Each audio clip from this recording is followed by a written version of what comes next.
जितनी जिनकी संख्या भारी उनको उतनी भागीदारी याप्रमाणे केंद्र सरकारने मागेल त्या समाजाला आरक्षण देण्याची मागणी माजी मंत्री महादेव जानकर यांनी यवतमाळ इथे पत्रकार परिषदेत केली आहे। शेतकऱ्यांना एफआरपी प्रमाणे कापसाला भाव देण्यात यावा यासह अन्य मागण्यांसाठी 28 सप्टेंबर रोजी मुंबईत विधान भवनावर मोर्चा काढण्यात येणार असल्याची माहिती माजी मंत्री जानकर यांनी दिली आहे।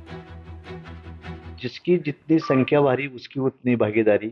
ज्या ज्या समाजानं जे आरक्षण मागितले आहे ते ह्या केंद्र सरकारने देण्याची भूमिका घ्यावी ही राष्ट्रीय समाज पक्षाची भूमिका आहे। शेतकऱ्याच्या मूळ शेतकऱ्यात जागृती व्हावी आणि जसं ऊसाच्या ह्याला एफआरपी मिळते तशी जर विदर्भातल्या शेतकऱ्याला कापसाच्या पिकाला जर एफआरपी दिली केंद्र सरकारनं राज्य सरकारने मिळून तर इथल्या शेतकऱ्याला आत्महत्या करण्याची गरज राहणार नाही असं वाटतंय।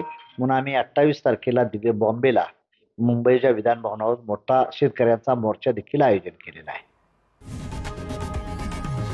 लोकशाही मराठी ऐका, पहा, जागरूक रहा।